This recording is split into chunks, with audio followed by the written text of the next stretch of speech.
Welcome to the Big Unlock podcast, where we discuss digital transformation and emerging technologies in healthcare. Hear some of the most innovative thinkers and leaders in healthcare and technology talk about how they are driving change in their organizations.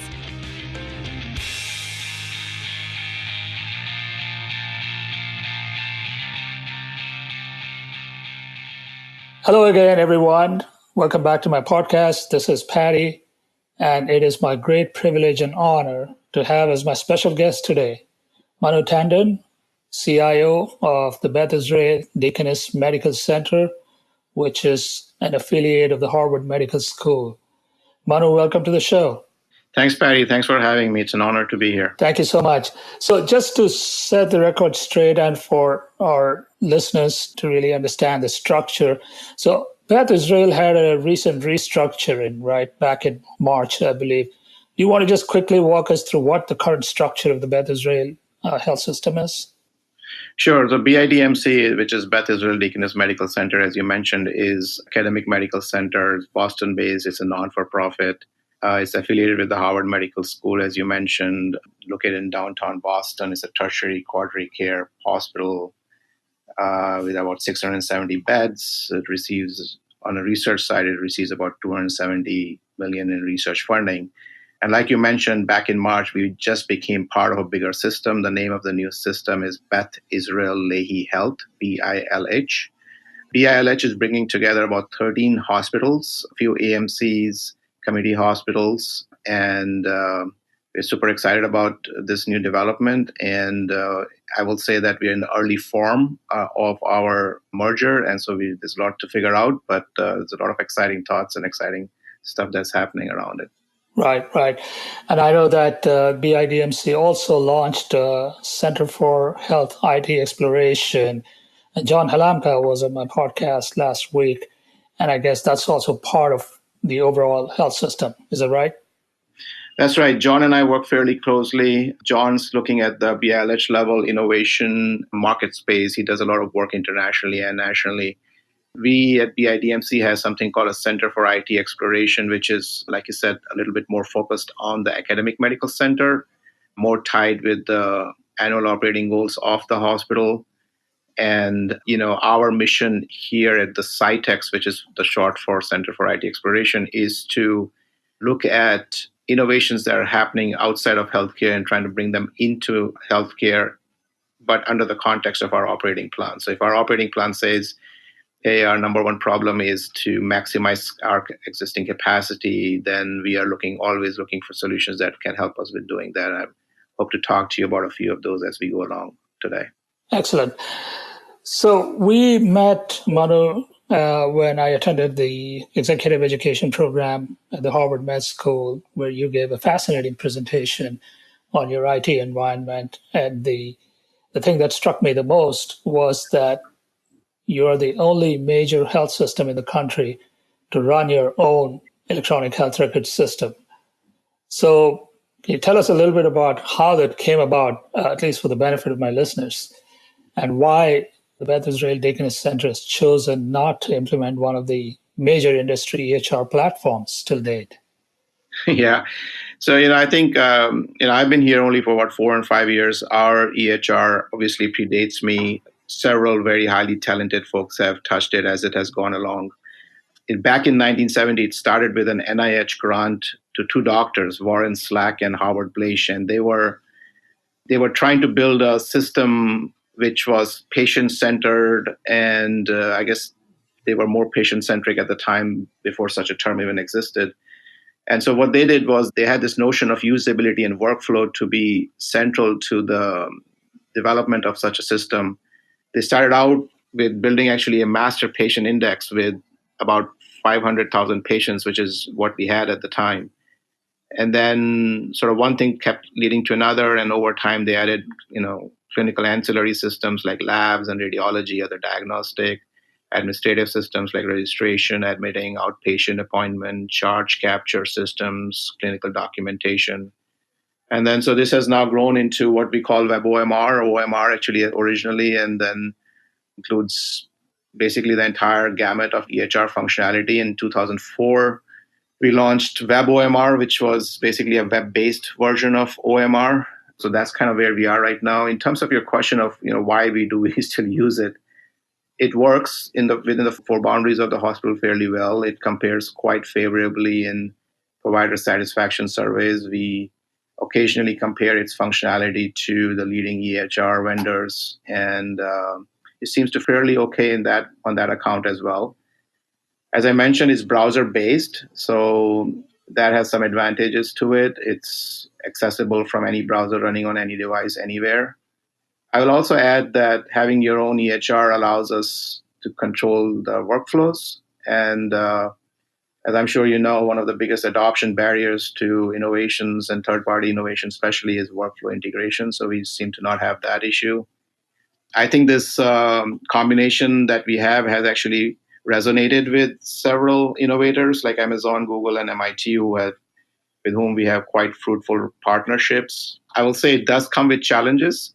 Interoperability is, I would say, as a national level, it remains a challenge, and keeping up with interoperability is a challenge. I think occasionally we have to go through certifications that draw resources to it, regulatory requirements, state or federal. And I think now that we are part of a big system, as I mentioned at the top of the call on your prompt, I think we are taking a look at the safe handoffs of patients within the system and where do we go with our EMR. But I would say overall, where we are right now, the EMR works quite well. Like I said, within the four walls of the hospital, it provides a good core platform, if you may, for workflow integration for innovative solutions, which we see as a differentiator. And then obviously it helps that it is very friendly to the bottom line, as it comes at a very tiny fraction of a cost of what it would cost otherwise. And we are blessed to have great staff, highly skilled, dedicated. Even after so many years, Patty, of its existence, we are still rolling out more than a dozen enhancements every month to it. So it's a very robust environment. Right. That's a fascinating story, actually.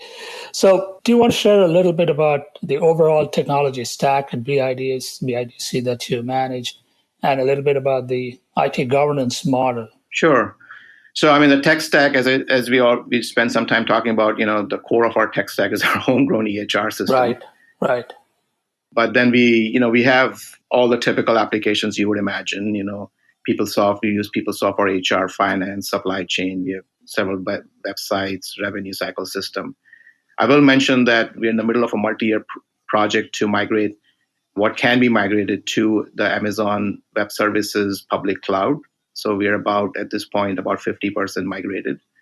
Over the course of the next year and a half, we expect to complete that project. I will also say that besides having a core EHR, as we have been thinking about our digital strategy, we have been thinking about expanding, if you may, our core EHR platform by adding 3 additional platforms that work fairly closely with our core EHR platform. So I would say those are our mobile platform, where we are able to add mobile apps that work well with our EHR. We've added a location services beacon/IoT platform, and we have added natural language processing NLP platform. And all these additional new platforms that I mentioned are all hosted on AWS. So we have sort of a hybrid data center model going on. I will say that culturally, we are kind of like a product shop within a hospital, if you may, because we have a full stack of, as you can imagine, we have developers, architects, designers, analysts, testers. So we are more like a software shop that way, more traditional software shop that way within a hospital. That's what our tech stack looks like. In terms of your second question on governance, which, by the way, I want to say that that's a really key question and sometimes often overlooked. So I congratulate you for asking about it. It's probably a session that I can talk forever on, but I will just summarize by saying that we take governance very seriously. We have 4 components to it. We have a steering committee with about 24 members that owns the strategic plan. We have the second component of our governance is a fairly straightforward way for anyone to make any IT requests. In fact, since we had put that new process out, we have seen about a 300% uptick in the number of distinct users that make the request. The third part of our governance process is a robust upfront triaging system, which is really where we put our smartest people. I call that part, the secret sauce of governance. And the final leg of our governance is a transparent system for reporting progress to stakeholders. I think the reason it's critical is because the governance process allows us to, what I would say, establish trust, transparency, and accountability. And I think those three are prerequisites before one can launch innovation and digital solutions. Right. So you mentioned digital strategy. In my podcast, we talk a lot about digital strategy and digital transformation. Now, our research and everything that we see in the market and all the CIOs and everyone else that I talk to suggests to us that healthcare is still in early stages of a digital transformation. And the definition of digital varies from health system to health system. So can you talk to us a little bit about how you're approaching digital and what are some of your key priorities? You talked about a couple of those earlier, but how do you treat digital differently? When I think about this, I kind of go back to like, what is digital innovation? Is it the development of new capabilities, or is it really something else? And I guess, different folks have different opinions about it, but where I personally land on this is that I think that pure new capabilities, I think, emerge from real science or pure science. And I think, I call them innovations and discoveries. To me, digital innovation is an applied science. It's about making connections. It's about finding new ways to perform existing functions.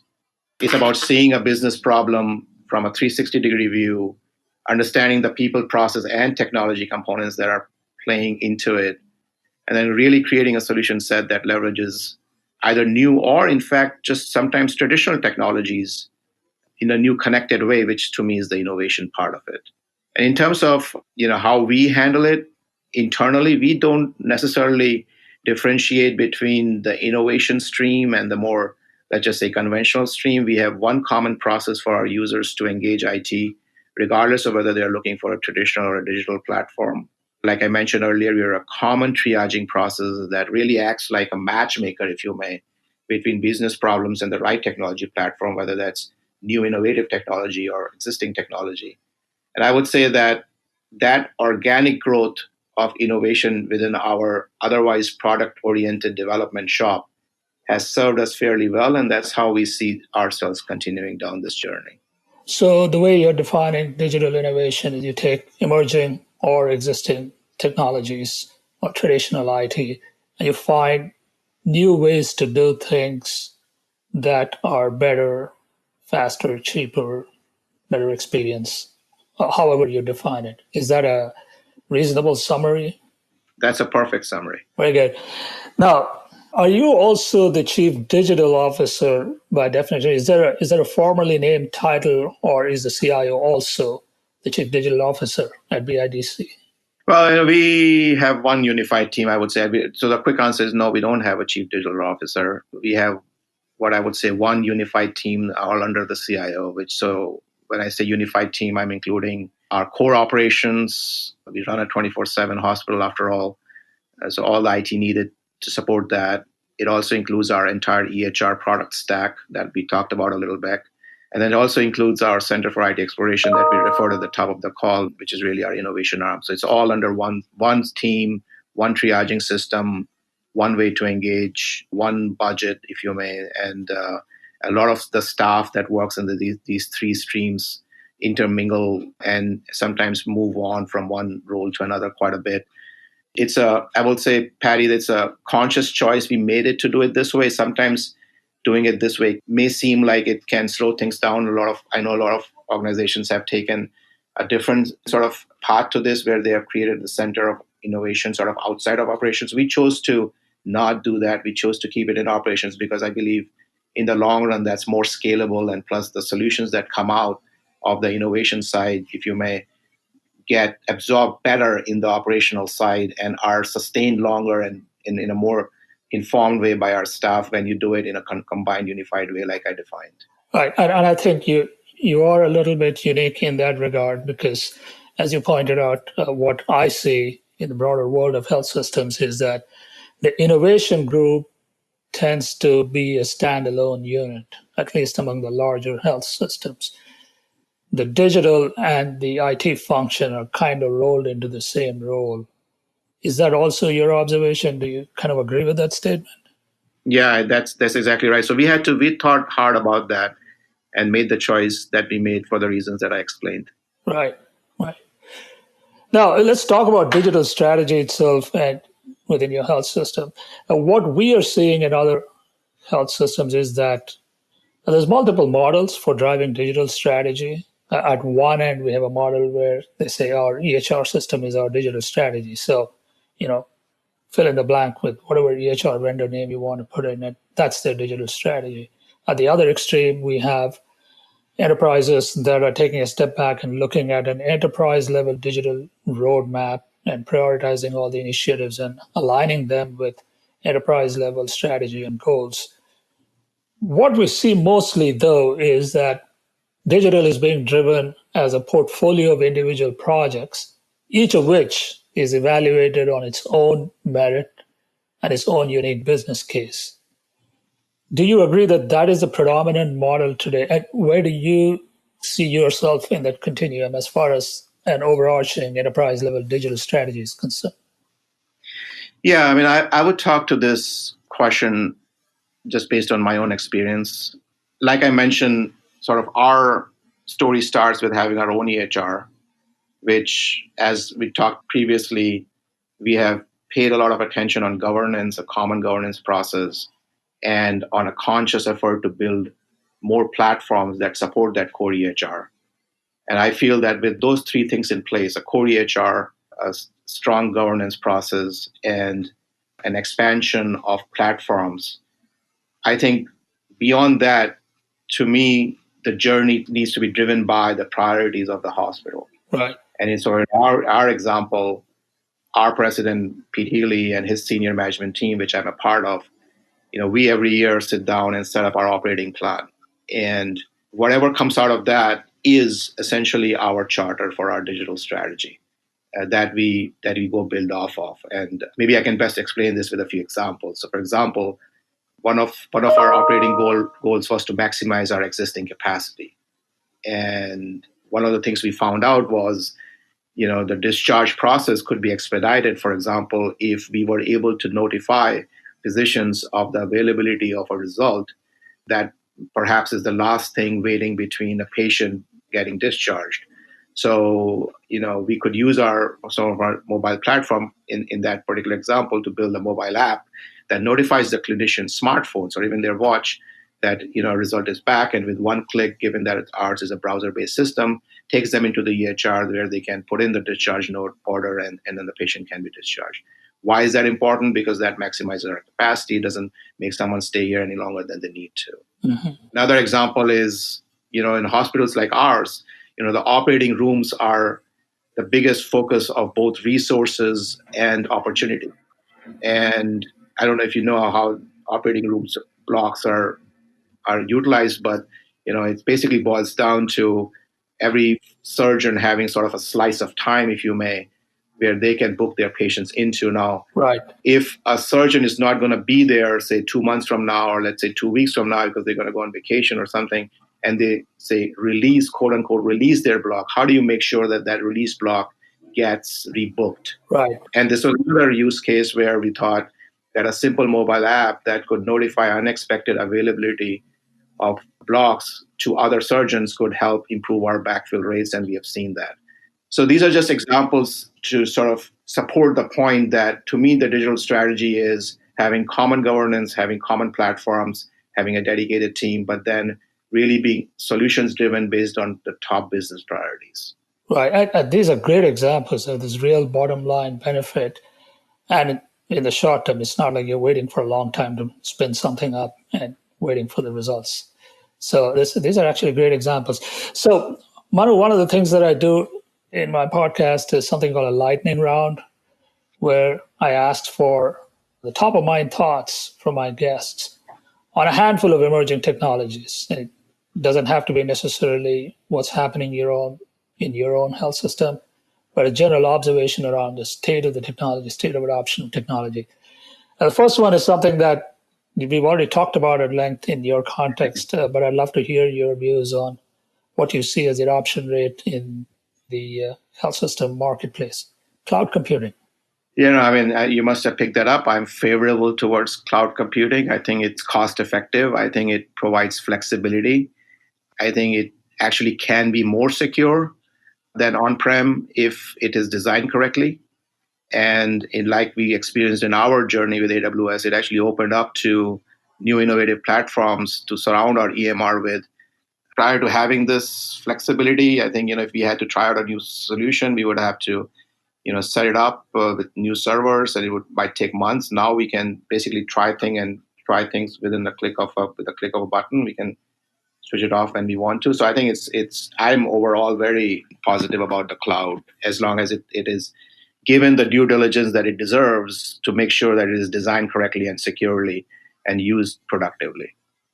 Do you feel like your peers in the health system space have, by and large, embraced cloud, and they're well on their journey towards migrating significant portions of their workload and getting into a hybrid kind of a model? I don't know. I think there's more usage of SaaS solutions in the healthcare sector, whether it's cloud ERPs or service centers or what have you, call center solutions. I think the opportunity still exists for migration of on-prem assets to the cloud in the healthcare center. I especially talk about this with anybody I can, and I will be a proponent for it. Right. Okay, let's move on to the next one. There's a lot of talk around this, artificial intelligence, machine learning. Where are we in the healthcare space? Well, I think there's a lot of attention with AI ML in the sort of image recognition, but I will say that I think there's a ton of potential of AI ML in what I call core operations and in reducing administrative burdens on clinicians. I'll give you, just a few examples that we have had some success with here. As you may know, before you can, for example, have any surgeries, you got to have a few forms in line, right? So you got to have your consent form, you got to have your HNP form, which is your history and physical form. And these forms come in all shape forms. They're called forms, but they're literally not forms. They're just basically blobs of information that can come in faxes and from different places and sometimes hand carried in. So, this is great for machine learning. Machine learning does well in recognizing, images, and NLP is very powerful for this. So we have implemented using TensorFlow for solution runs on AWS with consent forms. We've been using a solution from Amazon called Comprehend Medical to detect H&P forms, and they are now in production, and they are saving hours and hours of time of nurses and other skilled resources that would have otherwise been looking for these forms. That's an example of how I see machine learning playing a role on the operational and administrative side of it. Is your data and analytics organization, is that also part of your function, or is it a standalone function? It is part of our function. Okay. And clearly, as part of your Amazon relationship, it sounds like you are taking advantage of all of the advanced analytics capabilities that they offer as part of their cloud services. So do you feel that in addition to just the cloud computing aspects of it, which is scale and efficiency, you're also getting the incremental benefit of all of their advanced tools, if you will, analytical tools? Yeah, it allows us to sort of try quickly, fail quickly, move on quickly, or try quickly, succeed quickly, move on quickly, because it has lowered the barrier of entry into bigger stacks of platforms, which were otherwise not easy to get to. So that's the beauty of it. Right. Okay, the next one on my list, voice recognition. Yeah, I think specifically medical context recognition has great potential. So understanding not just words, but inferring context, like taking out diagnosis and problem lists and prescription lists with high degree of confidence from unstructured data to convert that into structured data that can in turn then be fed into ML models. I think voice recognition, and we are seeing solutions in that space. I think that's, to me, I think the awesomeness of this potential, of its potential, because it can take this tons of knowledge that is locked in unstructured data and make it more structured. Right. The last one on my list here is something that's kind of, that was kind of in the news in a big way last year, but seems to have fallen off the radar a little bit. I'd love to hear your thoughts on it. Blockchain. Yeah, so I'm high on cloud. I don't know what to say on blockchain. I'm yet to see I'm obviously open-minded about it, but I'm yet to see a strong healthcare use case I think I'm standing on the sideline observing it more than I'm not actively pursuing it. As that's how I would Yeah, say it. you and several other CIOs, I must add. Yeah. Okay. We've covered a fair amount of ground so far, Manu, and we're almost coming up to the end of our time here. Let me ask you something. What do you see as the top three challenges for a typical health system CIO today?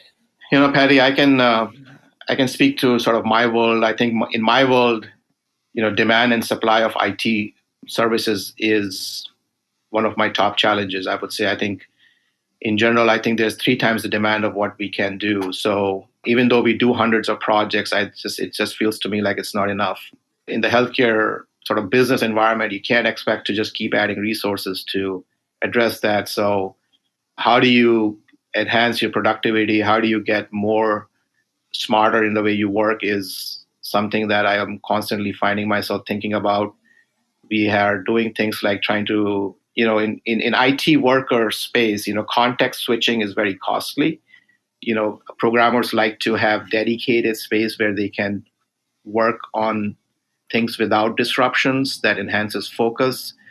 So we are looking very carefully at how our unplanned work sometimes seeps into our work streams. And I'm a bit of a fan of the theory of constraints. So I'm trying to look at it from the constraints perspective as to understand where our bottlenecks are. And we use methods like the Kanban boards to manage our WIPs. And we look at it to try to synchronize our work across the department.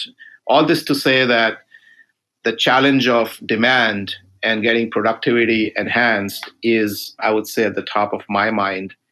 Other two challenges, I would go back to interoperability. Safe handoffs of patients between healthcare systems or when they arrive at a new place remains a challenge. And cybersecurity, I would say, is the third one. I spend a good portion of my time with my very capable CISO to deal with cybersecurity, where it seems to be almost always under some kind of an attention or the other. So, yeah, those are the three: demand, interoperability, and cybersecurity. Right, right.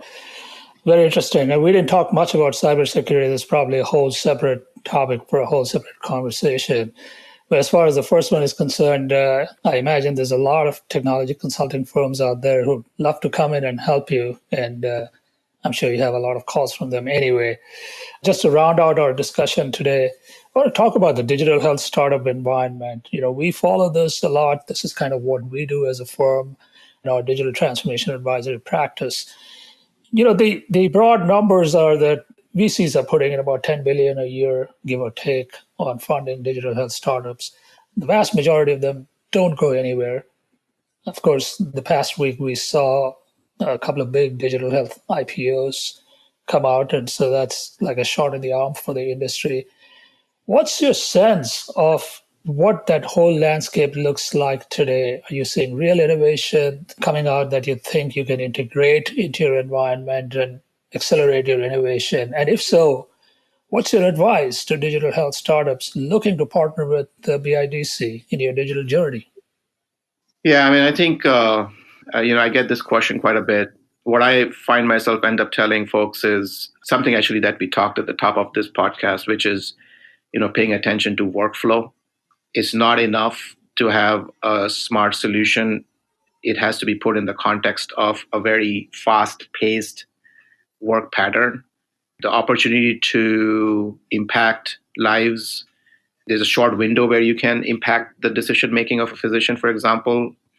So I think thinking of the workflow part of it, I would suggest is one of my top advices. I would also say that the less data you need for your solution, the better. It's an unfortunate advice to give. Data should be more fluid than it is today, but that may or may not be the reality. So if your solution depends on tons of data integration with major vendors, I think that's a red flag to me. And then finally, I would say that people and process matter as much as technology. I think innovation is not a technology-only domain. So creating new technically smart solutions is not the only way one can disrupt the space. The process side of it and the people side of it is just as important. Yeah, I think that is well said, because people tend to conflate cool tech with digital health innovation, the people process, the cultural side of it. the workflow integration. This is all the, in the bowels of how you actually make this thing happen. And very often that tends to get overlooked. You also mentioned interoperability, which is a big challenge, even though in your environment, you're operating your own EHR system. So for internal innovations, I imagine it's a lot easier for you to roll out innovations. But for someone else to come in and integrate with your environment, I imagine it's a little bit more of a challenge. Yeah, I mean, indeed. I mean, it is easier for us because of it's actually, I almost think of it as a differentiator. I mean, we do have APIs and we do integrate with a ton of vendor systems when we need to. So, but I agree with everything you said. Fantastic. Manu, it's been such a pleasure speaking with you. I learned a lot, and I'm sure our listeners are going to find this to be a fascinating conversation as well. Once again, thank you so much for coming on the show, and I look forward to staying in touch with you. Thank you, Patty. Thank you for having me. We hope you enjoyed this podcast. Subscribe to our podcast series at www.thebigunlock.com and write to us at info@thebigunlock.com.